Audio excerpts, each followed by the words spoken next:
Assalamualaikum warahmatullahi wabarakatuh. Salam sejahtera bagi kita semua. Perkenalkan, nama saya Anissa Viola Elviza. Saya dari program studi pendidikan biologi. Pada hari ini saya akan menayangkan hasil presentasi yang telah saya buat dengan tema perbedaan individual dan kebutuhan memperoleh pendidikan khusus, yang diampu oleh dosen bernama Ibu Mona Ardiana, SPSI MPSI, yang mengampu mata kuliah Psikologi Pendidikan. Pada saat saya menjelaskan presentasi, diharapkan Anda memfokuskan mata terhadap penjelasan presentasi yang saya sampaikan. Ketika ada hal yang kurang jelas atau kurang dimengerti, Anda dapat menanyakan kepada saya pada saat akhir presentasi. Dan sebelum mengawali penjelasan presentasi kali ini, marilah kita berdoa menurut agama dan kepercayaan masing-masing secara bersama-sama. Berdoa dipersilahkan.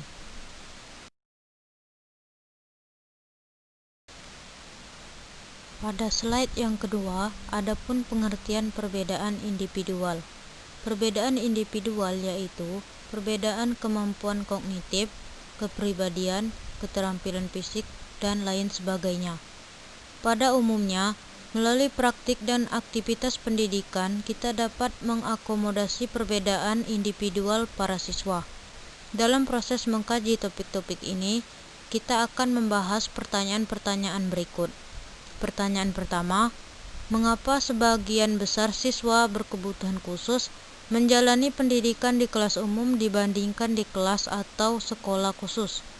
Pertanyaan kedua, karakteristik-karakteristik apa sajakah yang mungkin Anda jumpai pada siswa yang menyandang berbagai jenis ketidakmampuan?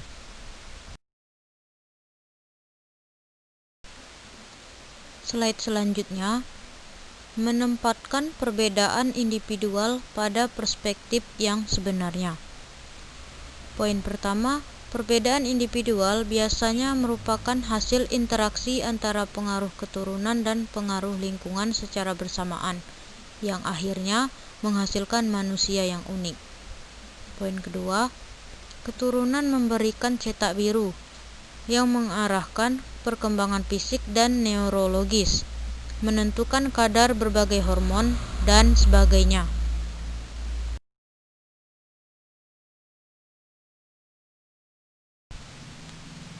Pada slide yang keempat, adapun teori menurut para ilmuwan.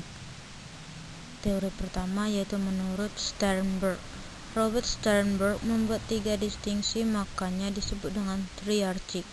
Pertama-tama, ia menyatakan bahwa orang dapat lebih atau kurang inteligen dalam 3 bidang yang berbeda.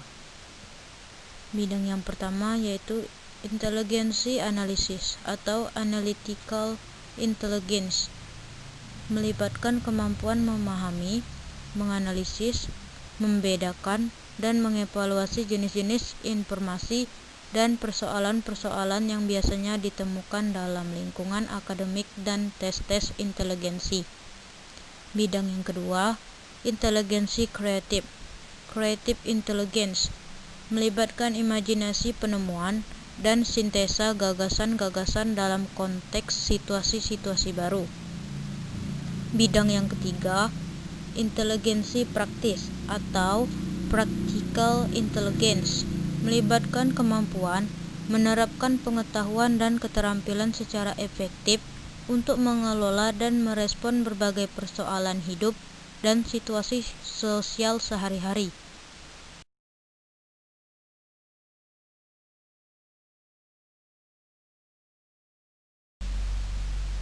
Slide yang berikutnya, peran konteks lingkungan. Menurut Sternberg, adaptasi semacam itu mungkin dapat mengambil 1 dari 3 bentuk berikut. Bentuk yang pertama yaitu memodifikasi respon agar dapat menghadapi secara sukses kondisi-kondisi lingkungan yang spesifik. Bentuk yang kedua, memodifikasi lingkungan agar lebih sesuai dengan kekuatan dan kebutuhan seseorang. Atau yang bentuk ketiga, menyeleksi lingkungan alternatif yang lebih kondusif untuk mencapai keberhasilan. Slide selanjutnya yaitu distribute intelligence. Secara tersirat, terdapat asumsi bahwa perilaku orang memiliki kecenderungan lebih besar untuk berpikir dan bertindak secara inteligen apabila mereka memperoleh bantuan dari lingkungan fisik, budaya, atau sosial suatu gagasan yang kadangkala disebut sebagai distribute intelligence atau pendistribusian inteligensi. Selain itu, inteligensi merupakan kemampuan yang memiliki banyak variabel dan sangat tergantung pada konteks yang dapat meningkat apabila terdapat lingkungan yang mendukung perkembangannya.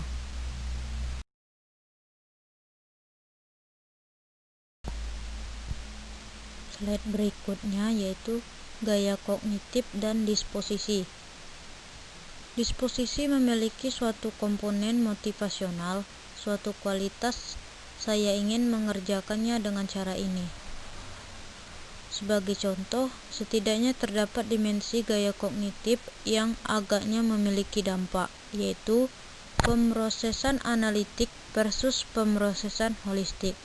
Secara keseluruhan, pendekatan analitik agaknya lebih bermanfaat dalam kegiatan belajar sekolah, meskipun hasil penelitian tidak sepenuhnya mendukung. Bagian berikutnya yaitu mengukur inteligensi. Pada di awal tahun 1900-an, psikolog Alfred Binet mengembangkan suatu cara untuk mengidentifikasi siswa yang diperkirakan tidak akan memperoleh manfaat dari proses belajar mengajar di sekolah reguler dan karenanya memerlukan pendidikan khusus. Untuk memenuhi tugas ini, Binet merencanakan sebuah tes yang mengukur pengetahuan umum mengerjakannya. Ia merancang versi awal yang kini disebut sebagai tes inteligensi.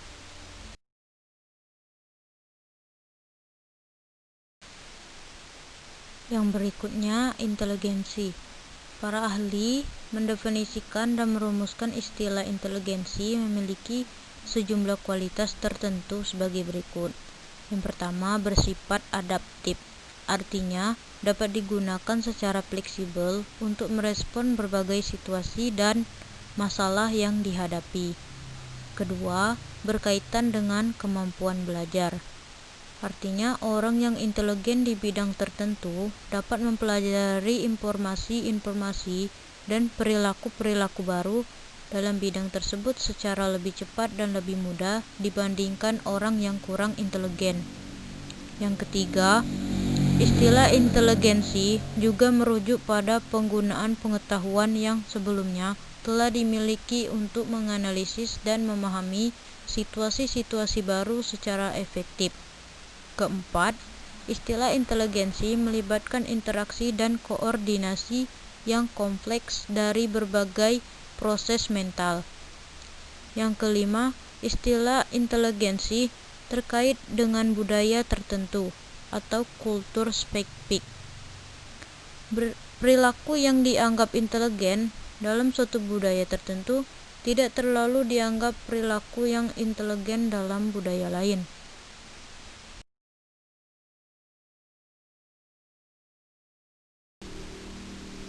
Slide yang berikutnya, IQ dan prestasi sekolah. Tes inteligensi modern yang telah dirancang oleh Binet awalnya bertujuan untuk memprediksikan seberapa baik performa setiap siswa di kelas dan dalam situasi-situasi serupa. Adapun terdapat 3 hal yang perlu diperhatikan berkaitan dengan hubungan antara skor tes inteligensi dan prestasi sekolah. Yang pertama yaitu inteligensi niscaya tidak mempengaruhi prestasi, melainkan hanya sekedar berkolerasi. Yang kedua, hubungan antara skor IQ dan prestasi tidaklah sempurna. Terdapat banyak perkecualian. Dan yang ketiga, skor IQ bisa berubah.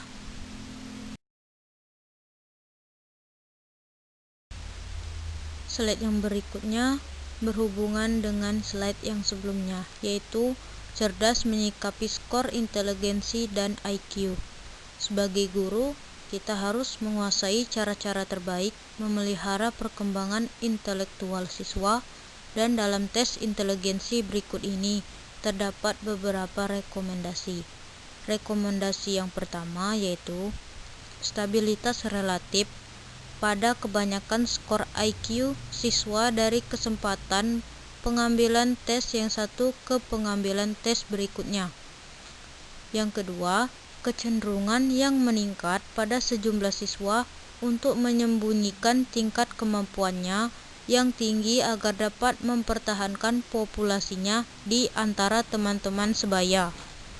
Yang ketiga, meningkatkan kesempatan siswa untuk mengembangkan talentanya di bidang-bidang tertentu. Dan yang keempat, doronglah remaja-remaja yang cerdas yang berasal dari keluarga berpenghasilan rendah untuk meraih pendidikan tinggi, dan bantulah mereka untuk mendapatkan beasiswa dari kampus.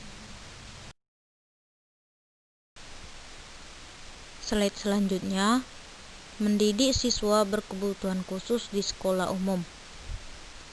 Dalam kenyataan, undang-undang federal memandatkan sebuah praktik yang disebut inklus. Sekolah-sekolah umum setempat harus seoptimal mungkin memberikan pendidikan kepada siswa-siswa berkebutuhan khusus dalam kelas reguler di sekolah setempat, termasuk mereka yang mengalami hambatan yang parah dan beragam.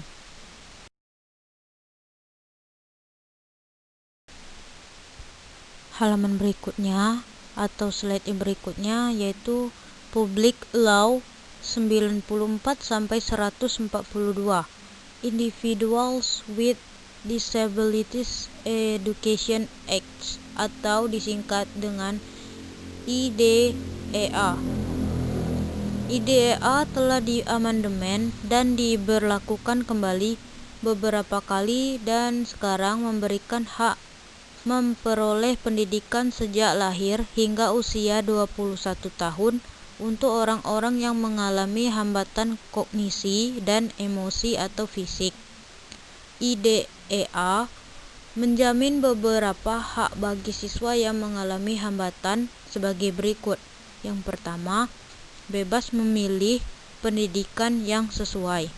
Yang kedua, menjalani evaluasi yang fair dan tidak diskriminatif. Yang ketiga, belajar secara verbal versus belajar secara visual.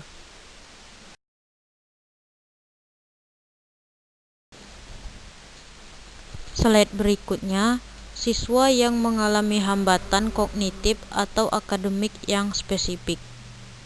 Kesulitan belajar. Siswa yang mengalami kesulitan belajar merupakan suatu kategori yang paling banyak dialami siswa.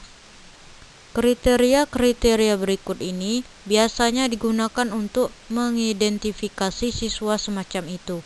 Yang pertama, siswa mengalami hambatan yang signifikan dalam satu atau lebih proses.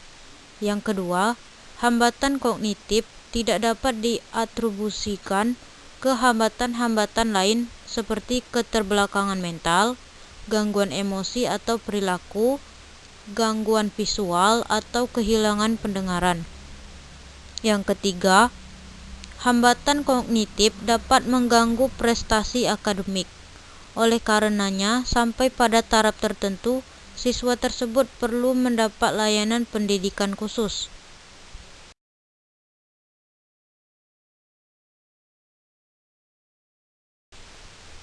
Slide berikutnya, karakteristik umum.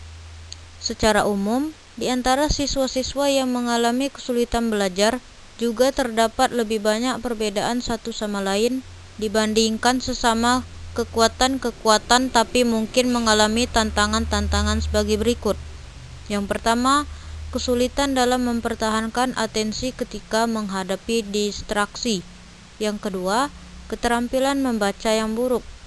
Ketiga, strategi belajar dan memori yang tidak efektif. Keempat, kesulitan menyelesaikan tugas-tugas yang melibatkan penalaran abstrak. Yang kelima, kurangnya pemahaman akan diri dan memiliki motivasi yang rendah dalam menyelesaikan tugas-tugas akademik, khususnya apabila mereka tidak menerima bantuan khusus dalam bidang-bidang yang menjadi kesulitan mereka. Yang keenam, keterampilan motorik yang buruk, dan yang terakhir, keterampilan sosial yang buruk.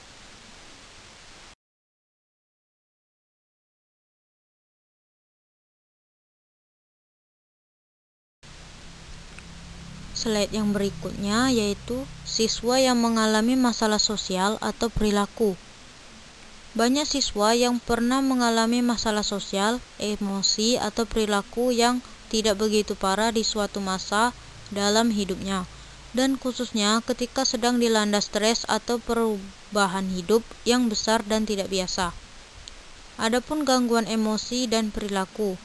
Siswa yang mengalami gangguan emosi dan perilaku termasuk dalam kategori siswa berkebutuhan khusus dan karenanya berhak memperoleh layanan pendidikan khusus ketika masalah-masalah mereka memiliki pengaruh negatif yang substansial terhadap kegiatan belajar. Adapun karakteristik umumnya, selain sifat-sifat yang telah dideskripsikan, siswa yang termasuk dalam gangguan spektrum autisme memiliki karakteristik-karakteristik sebagai berikut. Yang pertama, kesadaran yang luar biasa akan detil-detil pada sebuah objek atau tampilan visual. Yang kedua, keterampilan berpikir visual spasial yang kuat. Yang ketiga, wawasan yang lemah terhadap pikiran dan perasaannya sendiri. Yang keempat, kontak mata yang minim dengan teman-teman sebaya. Yang kelima, kurang atau tidak berminat pertama sekali mencari penghiburan dari orang lain ketika sedang terluka atau merasa gelisah, sikap badan atau gerak yang abnormal, atau misalnya daya berjalan yang aneh. Yang terakhir, kebutuhan yang kuat akan lingkungan yang dapat diprediksi. Baiklah, sekian presentasi dari saya. Terima kasih atas ketenangan teman-teman dalam mengikuti presentasi kali ini.